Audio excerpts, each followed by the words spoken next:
Bueno, para no demorar mucho, buenas tardes, para no demorar mucho el programa y el horario, a mí me da miedo el micrófono, que lo sepáis, ¿eh? Buenas tardes, soy Yolanda Peralta, formo parte de la Junta Directiva de MAP y soy delegada territorial de MAP en Canarias. Estoy aquí para presentar el encuentro diálogo entre dos destacadas mujeres del campo de las artes visuales, como son Nekane Aramburu y Andrea Giunta. Para quienes no las conozcan,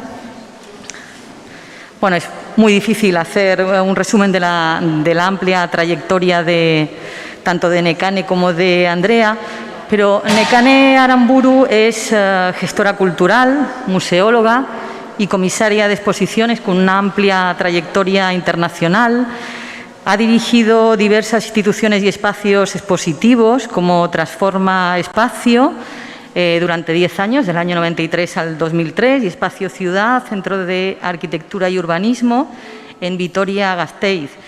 Durante 6 años fue la directora artística del Museo Baluards de Palma de Mallorca y su gestión fue esencial para convertir esta institución en una referencia a nivel nacional e internacional, ¿no? Precisamente por esta labor de Nekane Aramburu fue reconocida con el premio MAP a la mejor trayectoria como gestora. En sus proyectos, Nekane Aramburu siempre ha tenido en cuenta el compromiso medioambiental y la perspectiva de género.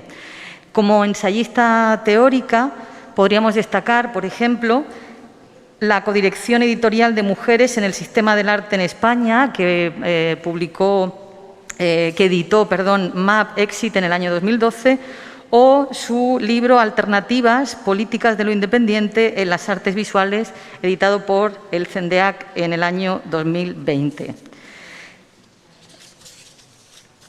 Andrea Giunta podemos decir, sin duda, es una de las especialistas en arte y curadoras más reconocidas del ámbito latinoamericano. Enseña arte latinoamericano y arte contemporáneo internacional en la Universidad de Buenos Aires y, bueno, es autora, como saben, de numerosos ensayos. Entre ellos podríamos destacar Feminismo y arte latinoamericano, que se publicó en el año 2018 y que ya va por su 7ª edición. También en el año 2020 publicó Contra el Canon, el arte contemporáneo en un mundo sin centro, en el que reflexiona sobre el concepto de centro y periferia.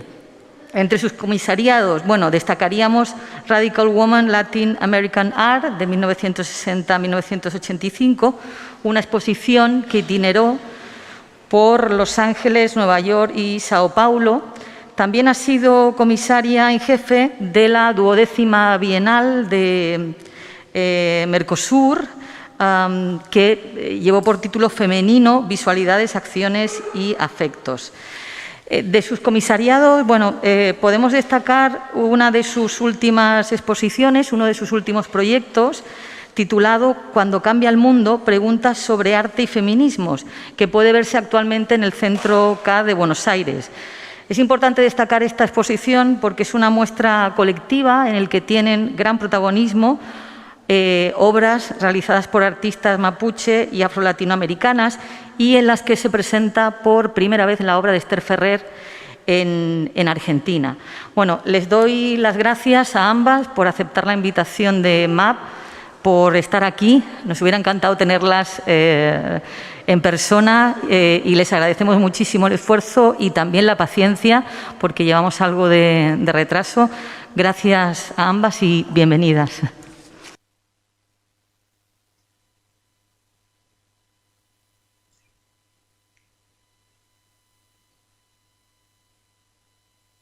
Bueno, muchísimas gracias, Yolanda.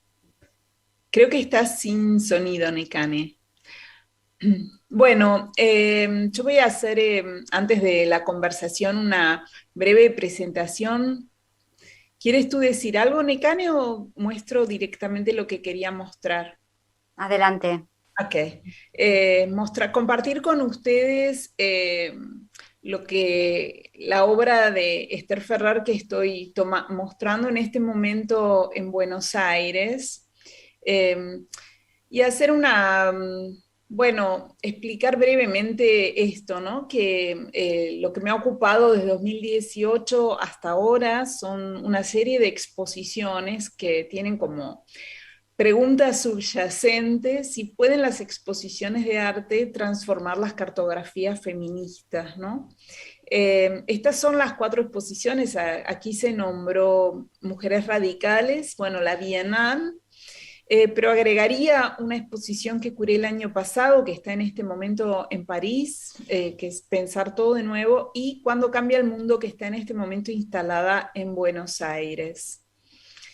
Y bueno, el subtítulo de esta exposición proviene justamente de una obra mural y procesual de Esther Ferrer que les voy a mostrar ahora.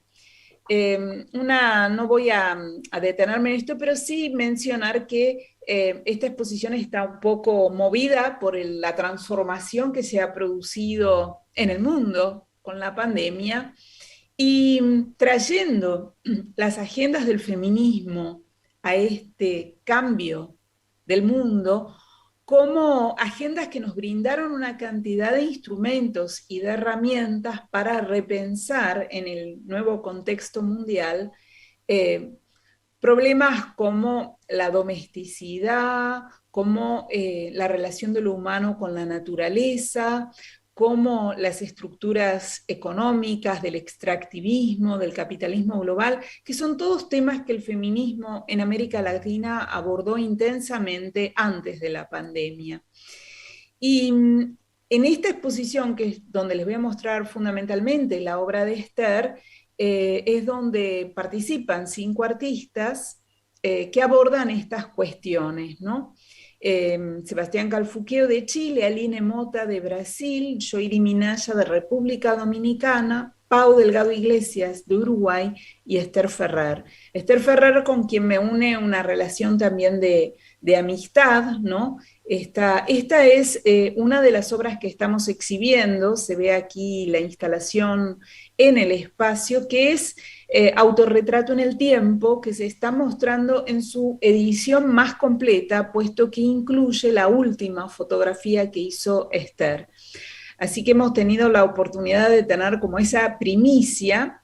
Y luego les quiero mostrar esta obra, que es una obra que Esther hizo en 2016 como una forma de volver visible los femicidios en España, y que reinstalamos a comienzos de este año, en marzo de 2021, cuando en la Argentina se habían producido 62 femicidios. Cada silla representa un cuerpo ausente. Esta es la foto, digamos, de ese momento, marzo, cuando inauguramos, de la sala en la que estaba esta instalación y la otra sala en la que estaba Autorretrato en el Tiempo, que está. Y lo que les voy a mostrar ahora es el estado actual de la misma obra. Esto es hace 15, 20 días, 214 femicidios, y las sillas fueron saliendo del lugar de exposición, han invadido por completo la otra sala.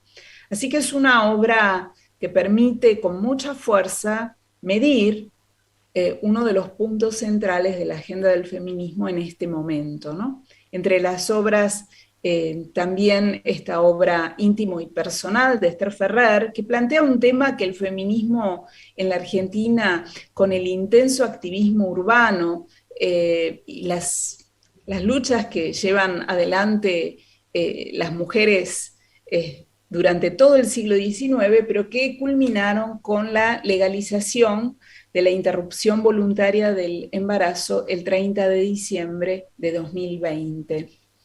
Y Íntimo y Personal es una obra que plantea con mucha claridad algo que se produjo en el intenso activismo urbano, que fue el diálogo intergeneracional, ¿no? Y también una agenda que cruza el feminismo con las agendas de raza y de clase.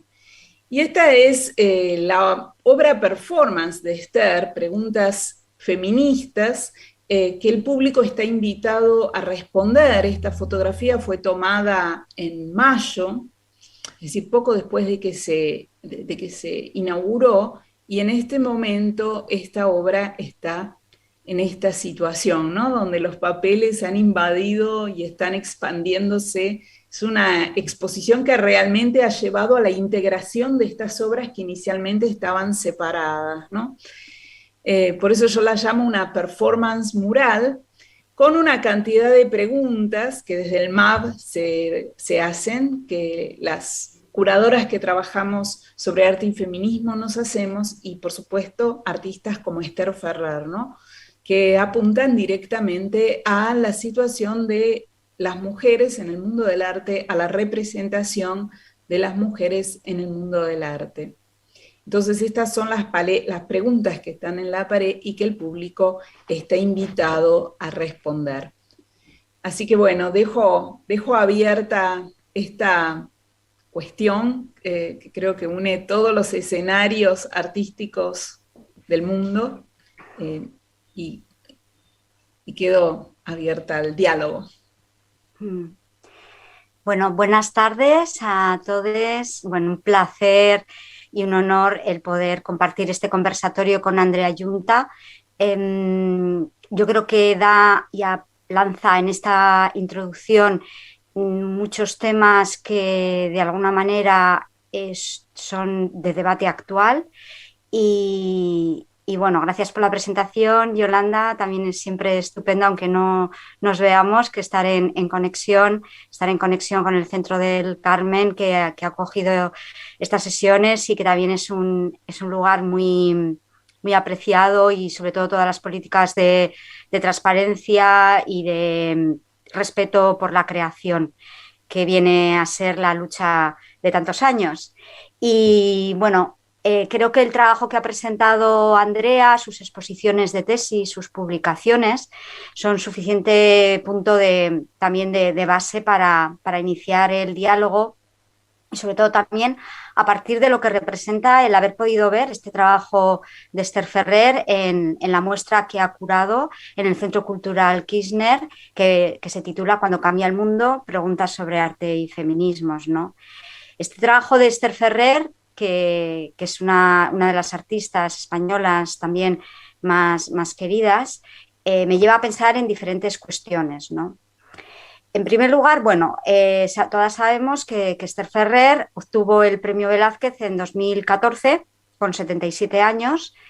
O sea, ya era una artista mayor, era conocida, pero no reconocida, ¿no? Yo estuve además en el jurado de ese premio, y fue, digamos, una manera de darle visibilidad también a su trabajo de tantos años. Pero esta visibilización, y además esta primera presentación, que este es un hecho muy importante del trabajo de Esther en Argentina, que hablaba con ella en el momento de la producción allá, y de esta revelación, ¿no? De un trabajo que también tiene tantas cosas en común con los movimientos de base que se desarrollan allá. Es decir, la oleada de la presencia del cuerpo en el espacio, ¿no? Y ese sentido de lo performativo, que además ahora vuelve, ¿no? El retorno de las cuerpas en el espacio. Pero sobre todo también me lleva a una cuestión que es esa tendencia que se ha producido en los últimos años de recuperación de mujeres artistas mayores, ¿no? Esto, bueno, es una cuestión que se ha extendido progresivamente, y sí que me gustaría que la analizáramos, que fuera uno de los puntos de los que habláramos. Primero, bueno, sí que ha habido, además en paralelo en Argentina, ha habido por las mismas fechas, exposiciones compilatorias de revisión. Por ejemplo, ha habido una en el Museo Nacional de Bellas Artes de Buenos Aires con otro cariz totalmente diferente.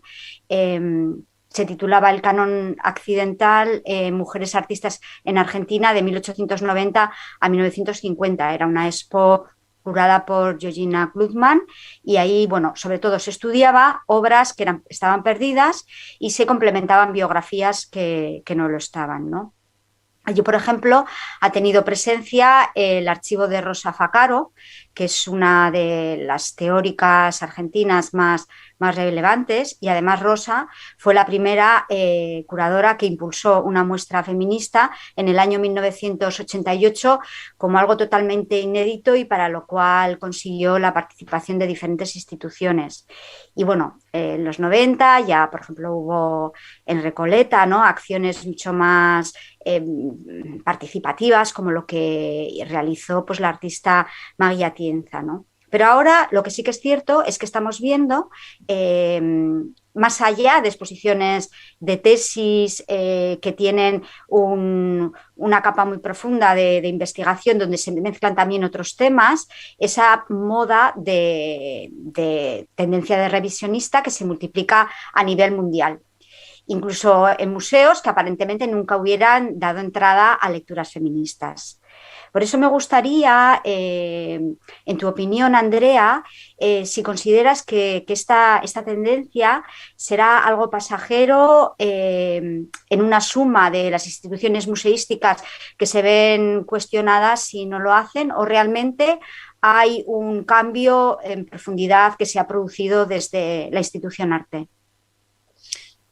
Bueno, muchas gracias, Necane. Bueno, aprovecho también antes de responderte para agradecer al Centro del Carmen y al MAF por esta invitación y al público que ahora tengo oportunidad de ver. Muchísimas gracias por esta presencia y por la invitación. Mira, la pregunta es una pregunta importante y yo te contestaría en términos, poniendo en la respuesta varias piezas. Por un lado, las instituciones están atendiendo la moda, como están atendiendo la moda y el reclamo por una representación digamos, marrón, como decimos en Buenos Aires, ¿no? En términos de otras identidades, más allá de la predominante identidad blanca que predomina en el mundo del arte. Entonces, que esto sea una moda o no, depende también del activismo. Es decir, la tendencia de las instituciones es observar cómo vienen las cosas e ir moviendo las agendas acorde a ese movimiento. La permanencia en esas agendas no es algo con lo que podamos contar. Cambian las direcciones, cambian las políticas y las agendas tienen esa tendencia a volver a lo canónico. Digo, si uno piensa en Els, la exposición que se hizo en el Pompidou, con mujeres de la colección del Pompidou exclusivamente, que incrementó la cantidad de público en un 25%, no se reflejó en forma permanente en la institución, y cuando volvieron a montar la colección, volvieron a los porcentajes tradicionales. Entonces, depende de muchas articulaciones. La relación entre curaduría, instituciones e investigación es fundamental. Las exposiciones de artistas mujeres son importantísimas, pero si nos quedamos en esas exposiciones sin investigación, sin publicaciones, el canon se acomoda nuevamente. Entonces, sí es cierto que estamos en un tiempo que además se publicó hace un tiempo un artículo que tenía como título la época, el tiempo de las abuelas, ¿no? Porque bueno, sucede también que hay artistas mujeres y bueno, tú has mencionado, estamos hablando de Esther, pero yo podría mencionar a Teresa Burga, ¿no? Una artista que es como un caso emblemático, un artista que tenía una enorme cantidad de obra que había expuesto y que se cansó de, digamos, de intervenir con exposiciones que eran muy celebradas, pero luego volvía al mismo estado anterior, ¿no? A las sombras, digamos. Y bueno, lo que sucede es que hay artistas que tienen su obra completa en su taller. Entonces eso es una buena coyuntura también para el mercado. Ahora, si uno no mantiene una actitud, digamos, de permanencia, de insistencia, de multiplicación de las políticas de exhibición, de investigación, este momento que estamos viviendo puede pasar a haber sido una moda, ¿no? Entonces creo que depende de todos nosotros, ¿no? Depende de todos el darle continuidad y enriquecer las posibilidades de entender el arte más allá de las pocas ciudades o de los pocos nombres que predominan, ¿no? Sí, incidir en que no se trata simplemente, ¿no?, de trabajar el hecho visible expositivo, sino que hay una labor también de educación generacional para que se tenga información, ¿no?, de todos los precedentes y que se transmitan, ¿no?, de alguna manera, y que se implemente lo que tú dices, esa investigación, pero de una manera continua, no de una manera, pues eso, de rellenar programaciones o de intentar mover cifras, ¿no?, de un lado para otro para intentar ser políticamente correctos. ¿Qué está pasando? Ahora estamos en el tema del género, pero está pasando también con el tema de la sostenibilidad medioambiental, ¿no?, que es otra manera otro blanqueo, ¿no? Totalmente, y fíjate que la prueba, la exposición que tú has mencionado en el Museo Nacional de Bellas Artes en la Argentina, yo creo que más del 50% de la obra proviene del Museo Nacional, del propio museo, es decir, las obras que están en las reservas. Entonces, la mejor prueba de si esta exposición realmente contribuye a transformar es que el museo modifique el montaje de su colección y dé cabida a artistas mujeres que están, digamos, a las que están en la colección del museo, pero que no se las exhibe, ¿no? Sí. Sí, estaría bien también bueno, que comentaras las acciones que habéis hecho, ¿no?, anteriormente, esto ¿no?, del apagón y la iluminación como estrategia también, igual porque muchísimas igual de las personas presentes no conocen aquello que hicisteis en el Bueno, museo. luego creo que va a estar presentando el colectivo, pero para mencionar este caso específico, porque el Museo Nacional de un país es un espacio institucional emblemático.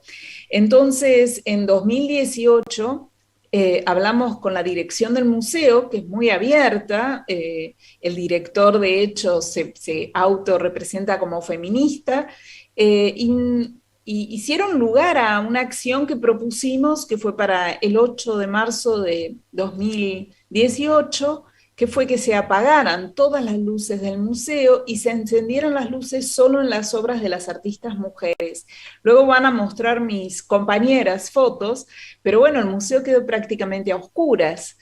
Entonces, bueno, es una forma de volver visible esa ausencia, pero eso no fue acompañado por la decisión de la dirección del museo de modificar ese montaje de la colección. De hecho, la colección permanente no se volvió a montar desde hace 6 años. Se hacen pequeños cambios, pero no un montaje conceptual que dé lugar a estas agendas, ¿no? Y de hecho, poco tiempo después, el mismo museo presentó una exposición itinerante por otros centros del país, que se llamaba 30 obras maestras del arte argentino, todas de artistas varones. Entonces, eso es lo que yo digo, ¿no? Hay gestos, pero no se producen transformaciones importantes. Entonces, para que esas transformaciones se produzcan y no quede todo sujeto a un gesto coyuntural, es importante entrelazar fuerzas, mantenerse activo, generar proyectos, bibliografías, investigación, relevamiento de archivos, visualización de esos archivos, análisis, conceptos e hipótesis para estudiar las obras, para que se genere, digamos, un contexto de ideas que exceden el hecho de mostrar simplemente la obra, y continuarlo en el tiempo. La continuidad es fundamental, ¿no? Como una actividad, digamos, incesante, que permita que esto se instale de otra manera en la conciencia social. Y la educación, digamos, la interrelación entre exposiciones y educación más allá del programa tradicional de educativo de los museos, ¿no? Hay que buscar nuevas formas de interrelación, porque para un niño escolarizado, los nombres de las artistas mujeres no existen, no están dentro de la conciencia educativa. Así que bueno, es mucho el trabajo, ¿no?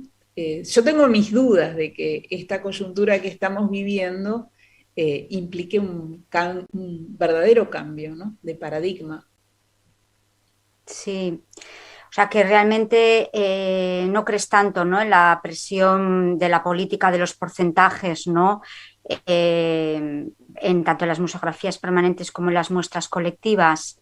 Esa política de los porcentajes, que el número de mujeres, sin pensar en los géneros o en las procedencias, realmente sea el parámetro que lleve a tomar decisiones desde la institución.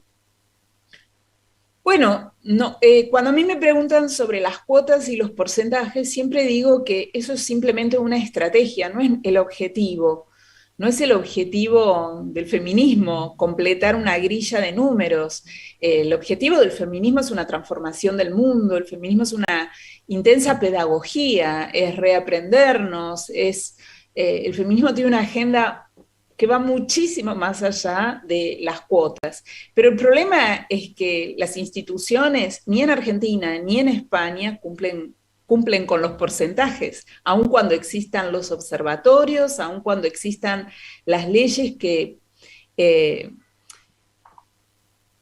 que incitan o proponen contemplar la paridad. Entonces, tampoco uno puede decir si los porcentajes sirven o no sirven porque no se cumplen, pero definitivamente los porcentajes son una estrategia.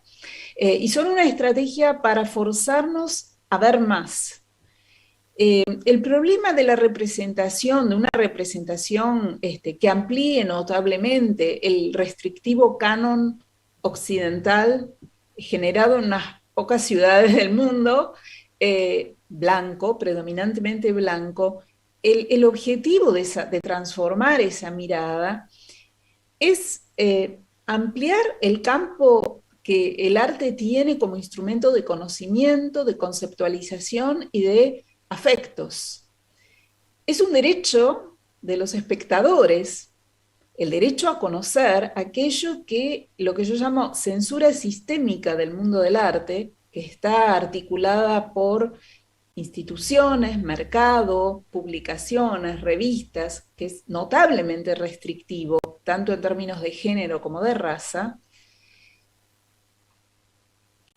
Llevar a ese universo restrictivo a ampliar la posibilidad que el arte tiene de un acceso al conocimiento del mundo. Es decir, el arte es un lugar específico del cual accedemos a otras formas de entender el mundo.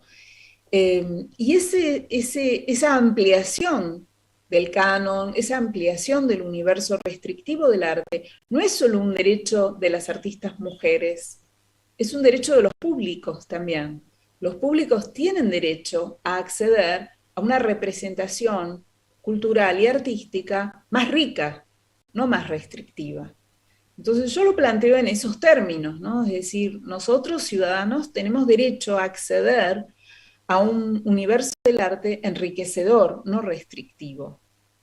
Y bueno, creo que eso es parte también digamos, de aquello en lo que estamos involucrados, ¿no? Que es un concepto de ciudadanía vinculado al arte más complejo, más amplio, más rico. Sí, y más allá incluso del propio espacio museal, ¿no? Es un cambio educativo y de conciencia, como hemos citado antes. Por eso sí que me gustaría que, al hilo también de hablar del trabajo de Esther Ferrer, ¿no?, que ella nos pone en las cuerpas en el espacio, ¿no? En el espacio, además, siempre han sido muchos de sus trabajos en la calle, ¿no? Hablar respecto a esto de la economía y de la libertad. Antes de la pandemia, en Latinoamérica fue lanzarse en las calles, eran las manifestaciones feministas, quebrando las barreras sectarias, luchando por la ley del aborto, era el glitter verde, ¿no?, que también puede ser celeste o violeta. aludiendo a la militancia por la legalización del aborto, que era un símbolo pro vida que representa la defensa del feminismo, ¿no?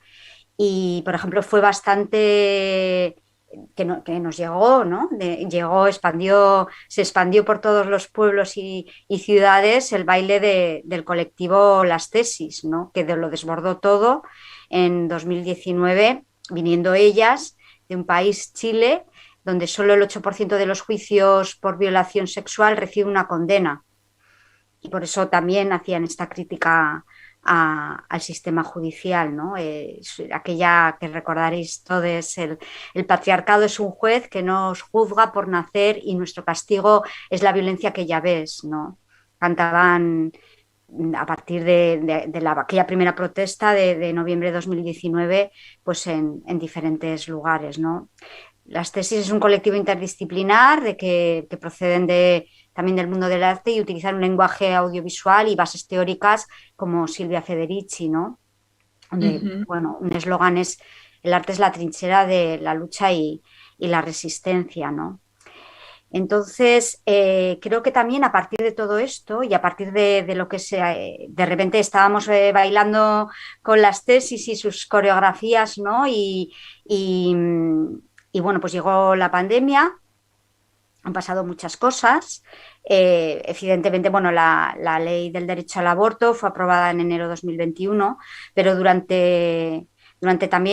antes de la pandemia, en Argentina se sucedieron también muchísimos movimientos de géneros y transgéneros, como fue aquella exposición también en el CCK, en el Kirchner, de políticas del deseo para todes tode, que fue en marzo de 2020 bajo la consigna Nosotras movemos el mundo, ¿no? Donde había hasta 281 artistas visuales, un proyecto de Kekena Corbalán, que habiendo tenido que cerrar la exposición, lanzó con Cultura Viral las 40 charlas, que se definieron como encuentros diarios abiertos, gratuitos, plurales y sobre todo federales, que este término es muy, muy interesante también para pensarlo desde nuestra vieja Europa, ¿no? Y que llegaba a convocar diariamente a más de 400 personas, ¿no? Ella sobre todo trabaja también el tema de la curaduría afectiva, pero también en pocos meses surgió el Congreso del CLAPSO, el quinto Congreso de Estudios Postcoloniales y el séptimo de Jornadas de Feminismo Postcolonial, ¿no? Como eslogan de una nueva poética erótica de la relación para una nueva política de lo diverso y de las futuridades, abriendo mundos postcoloniales en otros sures, que es como en el que estamos, ¿no? En este sur del Mediterráneo. Por eso sí que ante toda aquella efervescencia que la estuvimos viviendo confinadas, ¿no? En las 40 charlas que tú estuviste invitada, Andrea, y bueno, tras tantas, y era una manera también, ¿no? de animar desde el encierro al activismo, ¿no? Porque había también un activismo subterráneo, que era ir al súper, utilizar la pegatina, la camiseta, otras maneras, ¿no? De activismo, feminismo y, por supuesto, activismo, ¿no?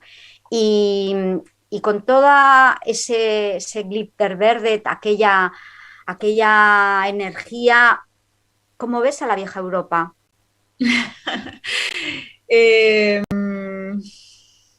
Bueno, la verdad es que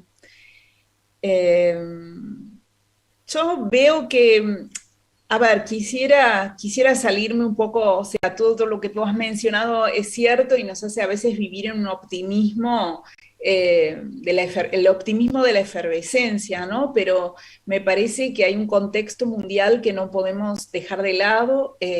Si bien todo el movimiento de ocupación de la escena urbana en octubre de 2019 en Chile, fue como una épica deslumbrante que nos llenó de ilusión. La realidad es que las derechas están creciendo y no se sabe qué va a ganar en las elecciones. Creo que tenemos que observar un escenario complejo, porque es cierto también que la pandemia nos sacó de las calles a las mujeres, sobre todo porque, bueno, no hubo, digamos, de parte de estas agrupaciones que estaban en la calle una actitud antipandemia, conspirativa respecto de la pandemia y mucho menos antivacuna. Ese fue como un territorio, por lo menos en Argentina, un territorio restringido de sectores más de derecha. Y bueno, y las mujeres estuvimos fuera de la calle porque la calle, digamos, obedecimos la consigna de que nos teníamos que cuidar. Y eso, bueno, generó un fenómeno de crecimiento de otros sectores que ocuparon la escena pública. Y yo creo que eso se está compartiendo entre Europa y América Latina, ¿no? ¿Quiénes ocuparon la escena pública y quiénes están llevando la delantera en los nuevos procesos electorales? Eh, ¿Vamos a ganar el espacio público y las calles de nuevo? Bueno, sí, el activismo en las redes no tiene la misma eficacia que la ocupación de la escena pública en los ámbitos urbanos, por lo menos como Buenos Aires, ¿no? Hay cosas que se han transformado y otras que no se han transformado. La presencia de las cuerpas en el espacio público tiene una eficacia mucho mayor que el activismo en redes.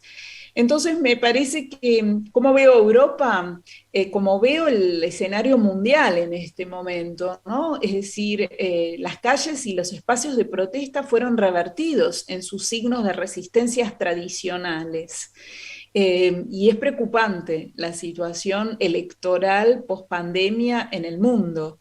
Creo que eso lo compartimos, ¿no? Nosotros vamos a tener también elecciones este mismo fin de semana. Eso es un gran retroceso en un sentido, porque por un lado, digamos, aquí en la Argentina hemos logrado la legalización en el Congreso digamos, el poder sobre el propio cuerpo, y se ha sancionado una ley que es precursora en el contexto latinoamericano, pero al mismo tiempo hay muchos signos de regresión política, ¿no? Entonces, creo que estamos ante un enigma compartido. ¿Cómo será este futuro inmediato post pandemia? ¿Cómo se van a decidir eh, las salidas democráticas de la pandemia? Me parece que estamos ante un gran conflicto y esto va acompañado de un avance del capitalismo global que está en completa fricción con las políticas ambientalistas, por lo menos en América Latina, ¿no? Donde la extracción del litio, el fracking para sacar el petróleo, las mineras a cielo abierto, son todas agendas sobre las cuales el feminismo llamó la atención. La alianza en América Latina entre el feminismo indigenista y la agenda del feminismo y la agenda ambientalista se planteó antes de la pandemia, y lo que estamos viviendo en este momento es la criminalización del activismo indigenista en América Latina. Entonces estamos frente a un presente extremadamente revuelto, donde los signos de la reacción se han rearticulado en escenarios que ya no imaginábamos, que bueno, llaman a nuestra participación y a nuestro activismo y a la necesidad de interrelacionar nuestras luchas más que nunca, porque estamos ante tiempos que en lugar, lo que quiero señalar es que por un lado, en la Argentina, con la agenda del feminismo parece que fuimos hacia un futuro mejor, y sin embargo hay partes importantísimas de la agenda del feminismo, como todas aquellas que llaman la atención sobre las políticas económicas, todas aquellas políticas que tienden a la devastación del planeta, que se han rearticulado, ¿no? Y eso se ha rearticulado con fuerzas políticas que son negacionistas del cambio climático, negacionistas de las mujeres, del feminismo, es decir, con sujetos políticos que tienen un discurso misógino, verdaderamente. Entonces estamos en un presente muy revuelto, creo. Sí, complejo de resumirlo, pero bueno, lo apuntamos porque creo que también es como interesante, ¿no? Después de todo lo que se ha pasado, ahora sentarnos también, y ahora que ya tenemos de nuevo las calles para tomar, sentarnos pero reflexionarlo, ¿no? Y sí que es cierto, y bueno, es un tema muy, muy complejo, pero sí que es cierto que determinadas metodologías y luchas y maneras de pensamiento feminista aplicado a cuestiones tan complejas, por ejemplo, lo de que comentabas, ¿no? Del extractivismo allí, que además, o sea, que ser feminista y ser ecologista te cuesta la vida ya por definición, pues ahí hay cuestiones también complicadas y que evidentemente se van a complicar más próximamente, eso también lo sabemos. Mm. Pero porque yo creo que ya llevamos un ratito, por no acabar con algo así negativo, sí que me gustaría, y aprovechando el lujo de tu presencia y de todo lo que tienes por compartir y de todo lo que has escrito y que todas también lo hemos leído y conocido, me gustaría que habláramos de una cuestión también que me parece importante de introducir en este foro, ¿no? Y son los modos de historiografiar heteropatriarcales. Bueno, el heteropatriarcado ya sabemos que es el acrónimo de heterosexualidad y patriarcado y se refiere al sistema sociopolítico en el que el género masculino y la heterosexualidad tienen supremacía sobre otros géneros y sobre otras orientaciones sexuales, ¿no? Y sirve también para aludir a todo el tema LGTBI. Según Clarice Lispector, la manera de mirar siempre más allá, sugerir en el entrelineado, arrastrar a los túneles de subconsciente para hacer pensar, es una posible estrategia también para visibilizar determinadas cuestiones. A mí me preocupa especialmente cómo se han realizado, cómo se ha hecho la historia del arte. Yo siempre pienso, hay muchas historias del arte, hay muchos relatos subterráneos, hay muchísima información que no pasó al primer mundo porque se la sesgó e incluso se la tergiversó, se la modificó, se han impedido que los archivos pasen y sin embargo tus investigaciones y tus publicaciones por ejemplo, se basan en métodos comparativos, ¿no? No en ese único método que la academia te enseña desde pues eso, desde el heteropatriarcado dominante, que hay un foco y ese es el foco y además es piramidal. Por ejemplo, en uno de tus libros más difundidos, Contra el canon, el arte contemporáneo en un mundo sin centro, incides precisamente en estos múltiples focos posibles para las historias del arte. Así que me gustaría que si pudieras aconsejar a futuros relatores del arte, qué metodologías podrían plantear para historiografiar fuera de las estrategias de dominación unidireccionales patriarcales. Bueno, uno de los instrumentos que a mí me ha servido muchísimo para cambiar el foco es poner atención en las palabras que artistas, mujeres, artistas en general, han utilizado para referirse a sus propias poéticas. Porque estamos, como hemos asumido mucho que la historia del arte es esa historia, que es una pequeña historia, pero que ha ocupado todos los libros de lo que es la historia del arte del siglo XX, es una historia con una cantidad de términos que luego se aplican a las poéticas que se realizan, a las propuestas artísticas que se realizan en otras partes del mundo, como para ver, bueno, cómo encajan. Digo, la clásica sucesión de los movimientos del arte de vanguardias, ¿no? Del futurismo, el cubismo, el surrealismo, etcétera, a buscar las versiones locales. Cuando son los propios artistas, les propios artistas, quienes han propuesto una cantidad de términos para nombrar sus poéticas. Entonces, un instrumento para producir ese cambio de foco reside en prestar atención a conceptos, poéticas, palabras que emergen de campos artísticos que son específicos.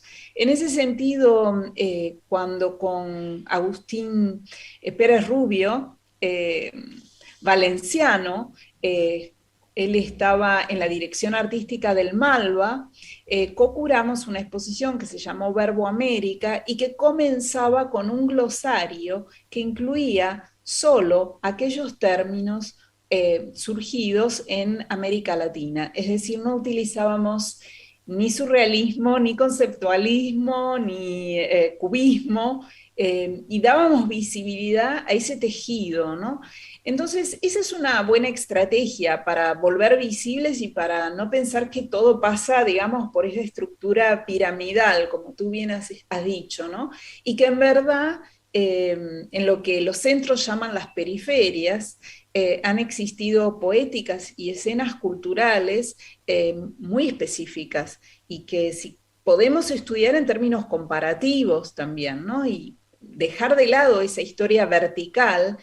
Hay un historiador del arte, Piotrowski, que se refería justamente a una historia del arte horizontal, poniendo el énfasis sobre esa simultaneidad, sobre ese tejido que, observado desde la estructura piramidal de una historia del arte canónica y restrictiva, invisibiliza esas otras tramas culturales, poéticas, conceptos. Entonces creo que esa es una estrategia. Para mí es bastante interesante el trabajo comparativo, donde las mismas escenas de los centros quedan en términos comparativos.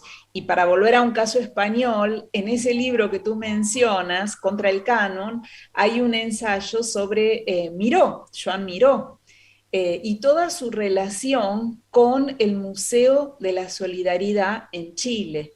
A quien Miró pintó en 1972 un cuadro de gran tamaño, específico, como regalo al Museo de la Solidaridad. Y luego en 1976 volvió a donar otro cuadro.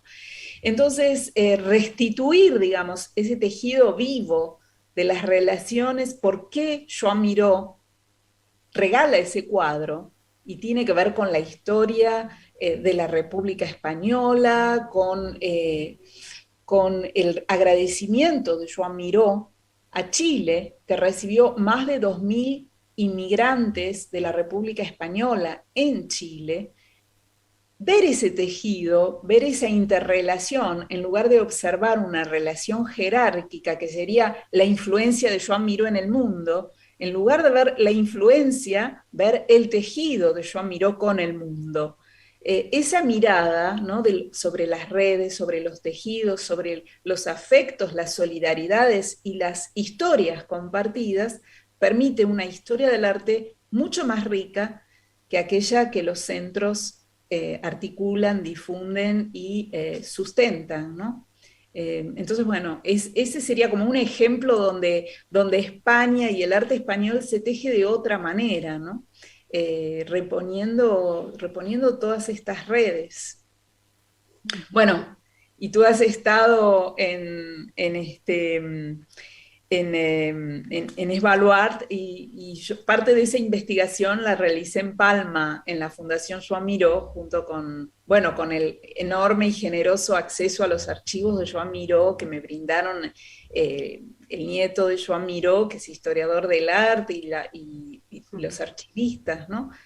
Entonces, esas redes, esas solidaridades, esas investigaciones cruzadas, a mi entender, son estrategias, campos de transformación que permiten construir historias mucho más ricas. Sí, el mismo personaje Joan Miró, ¿no? Cómo fue construido y bueno, cómo tiene también otras maneras, ¿no?, de analizarse que las canónicas. Muy bien. Pues no sé si quizás lo podríamos dejar aquí o Yolanda, que Si hay estaba recogida preguntas, las que el preguntas. público tiene posibilidad de participar, o no sé si hay preguntas, si no, creo que...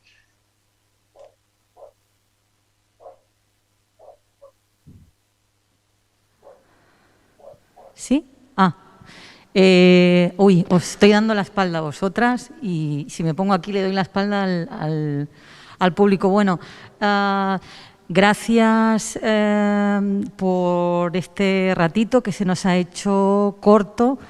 Gracias por compartir vuestros conocimientos, vuestras ideas y por ese análisis y ese esfuerzo por sintetizar, ¿no?, cuestiones que realmente son muy, muy complejas. No sé si hay alguna pregunta, alguien que quiera hacer algún comentario o alguna pregunta.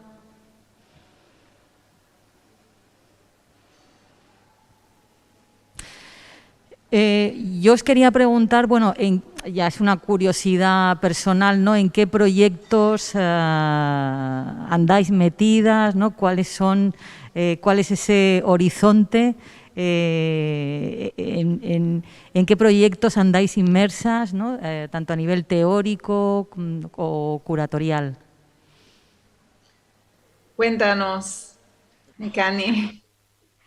Bueno, ya me conocéis, yo siempre no tengo solo, tengo muchos proyectos a la vez y me preocupa, estoy con bastantes proyectos historiográficos, me preocupa muchísimo las revisiones, también me preocupa bastante cómo se ha tomado el trabajo del curador los últimos años, sobre todo en el Estado español, hacer proyectos de investigación no desde la curaduría, sino desde un trabajo de acompañamiento con el artista y estar juntos en el crecimiento después de años y que se visibilice en el espacio expositivo o de otras maneras, pero no tener esa ansiedad de formatearlo solo en exposiciones. Creo que eso es importante tenerlo en cuenta y bueno, la verdad es que, como siempre, mucho, pero igual por establecer también un link, que lo hemos hablado hace un rato y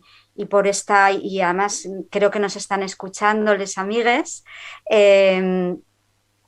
como me siguen todo muy, muy próxima allá, sigo trabajando en Mujeres Santas, que aunque es un trabajo muy silencioso, es casi también un proyecto de activismo a largo plazo que se ha ido materializando. Pues, por ejemplo, cuando hablábamos de esto del el problema del extractivismo, ¿no? Hay un grupo de estudios en Bolivia que estuve formando, que estábamos trabajando los casos en teoría, la base son santas populares, que son mujeres que murieron víctimas del feminicidio y que luego las sacralizaron, pero realmente el gran problema son cómo las biografiaron, que volvemos un poquito a la base de cómo nos están contando, cómo contamos a los demás. Y allí, bueno, con el grupo de Bolivia y con otras artistas como, por ejemplo, Ana Gallardo, estamos, y por ejemplo, por todo lo que nos interesa, ¿no?, del trabajo de Ana, y por algo también que yo creo que es como muy amplio para hablarlo ahora, ¿no?, pero el sentido de lo colectivo, el trabajo colectivo, que precisamente también está también implícito en tu trabajo, Andrea, ¿no?, lo colectivo. Y creo que pensando, por ejemplo, en el trabajo de Ana Gallardo, que vamos a hacer un taller, no es como, pues, como hacíamos en Esvaluar, que Esvaluar funcionaba, también tenía un equipo educativo espectacular del que éramos permeables y nos entendimos porque no queríamos que el museo fuera y contara su rollo artístico en las comunidades, sino percibir qué es lo que sentía la gente y adaptar el proyecto a eso. Y, por ejemplo, Ana Gallardo es una persona que trabaja también con esas metodologías, ¿no?, de escuchar y luego actuar. Creo que en cualquier comunidad es la manera de construir, ¿no?, que era un poco lo que comentábamos. Y bueno.